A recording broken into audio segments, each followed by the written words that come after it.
Top 5 emerging tax havens around the world that are not super popular, not super hard to get into, low taxes, and you can benefit from these 5 amazing countries. Number 1 would be Oman, a beautiful country that I've been to, and although it's in the Middle East, bordering the UAE, it's not that hot. If you check out Salalah, which is one of the most natural places in Oman, the temperatures are around 30, 33 Celsius in summer, which is comfortable, the same that it would be in Spain or in Greece, in some cases 37, 40, the same that it would be in Southern Europe. And also, it is a pretty tax-friendly place with 0% personal income tax and 0% capital gains tax. You do have a corporate tax of 15%, and then you have a 3% corporate tax for some types of businesses. Oman has said that they will introduce a personal income tax in the future, but for now, 0% personal income tax, 0% crypto tax, 0% capital gains tax. So if you are a capital gains investor,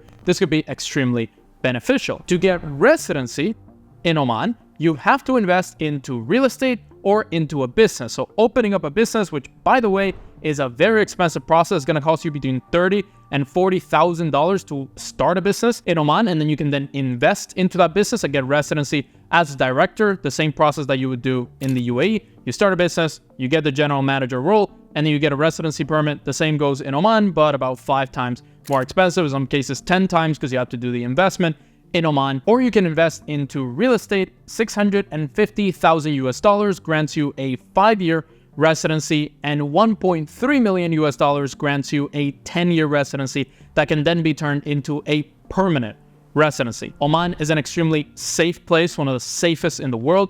It is beautiful. People are extremely friendly. Omani citizens are known to be extremely friendly, extremely helpful around the world, very calm, well-developed. Overall, an amazing place. I had an amazing experience. Oman Air is also an amazing airline. If you want to fly to Oman and check it out, they have flights to Muscat and all the other cities in Oman. Immigration was also very straightforward in my experience. Overall, highly recommended. Now to Europe, a country that is not in the European Union but will join pretty soon, and that is Montenegro. I talk about Serbia a lot. Their neighbor, Montenegro, is very tax-friendly, very beautiful, beautiful nature, access to the sea, great people, easy to get residency. You have 9% tax on pretty much everything. In some cases, 15. But you have a personal income tax of 9%. You have a corporate tax of 9%, one of the lowest in all of Europe, comparable to the UAE or Hungary. And you have a capital gains tax of 9% as well. So if you're a capital gains investor and you're making investments and you're cashing out those investments, you don't want to pay 40% in the West. You can pay 9% in Montenegro while being right there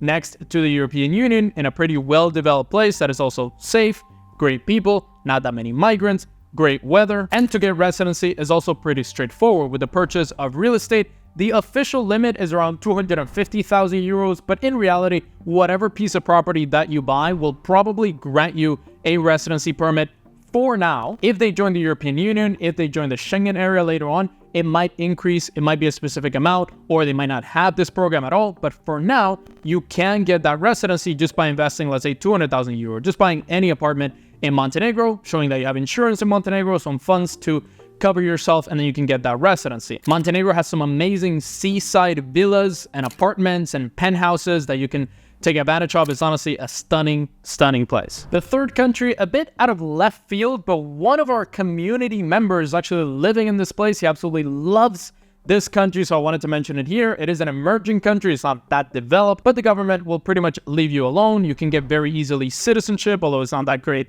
of a passport, and overall, nobody's gonna bother you. It's a pretty relaxed place in some cases, except for the capital, and that is Kyrgyzstan. Kyrgyzstan has a 10% flat tax rate on pretty much anything: personal income tax, capital gains, corporate tax. They're all going to be taxed at 10%, in some cases a little bit less. It's a hard country to fly to, it's a hard country to get to, but it is a stunning country. The mountains are insane. It is a sparsely populated country, so you have a lot of land, a lot of territory that you can take advantage of. They have traditional values. They were part of the Soviet Union. It's rough in some areas, which some people like. That's why some people like Georgia or Armenia, because it has that roughness in some parts of the country. And overall, it could work for you if you're looking for a very far-flung place that not many expats are going to. Not many people speak English. You're gonna have to learn Russian to really survive in Kyrgyzstan. They don't have a formal residency by investment program or residency program at all, but you can get citizenship pretty easily just by starting a business, hiring 1 or 2 people. You can apply and they'll grant you citizenship, or you can just invest into a small real estate and then just get the residency or citizenship that way. It's a pretty straightforward country if you really want to connect yourself to it. Number 4, a territory, not a country, that is Anguilla in the Caribbean. I've heard some people move to this country. No corporate tax, no personal income tax, no capital gains tax. It could be a great alternative for those that are looking at Cayman Islands, Bahamas, Barbados, some of these Caribbean countries. Anguilla could work for you. And also they have a very straightforward permanent residency program by just donating money to the government, $150,000, or investing into real estate for $750,000, you get straight permanent residency.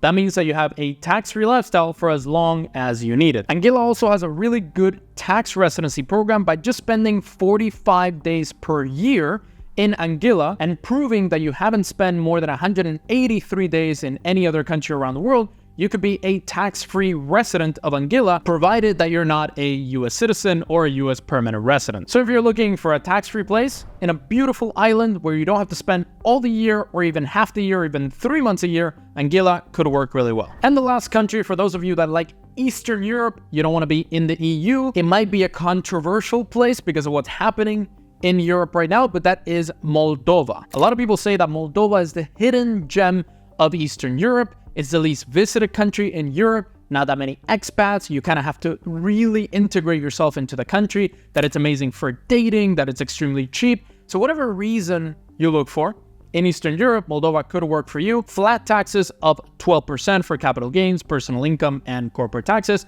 And getting residency in Moldova is extremely simple. I talked to a Moldova immigration lawyer pretty recently, and if you start a business in the country, you put some money into that business, we're talking 50,000 euros, that grants you residency in Moldova, and then you can then renew that residency indefinitely as long as you keep the business running. Or you can invest into real estate. The minimum is around 100,000 euros, and that also grants you residency. Definitely a very niche option right next to Ukraine. A lot of Ukrainians have actually moved to Moldova because of the situation happening. So depends on what you're looking for, but I thought I would add it on here since it's an emerging tax haven and it has pretty low taxes and you're right next to the European Union. Now, if you are a cryptocurrency investor, Bitcoin, Ethereum, shitcoins, whatever you're investing into, and you're looking for the most crypto-friendly countries around the world that don't tax your crypto gains, have crypto freedom, check out this video right here on the top tax-friendly countries for crypto around the world and the crypto-friendliest countries around the world. Check out this video right here.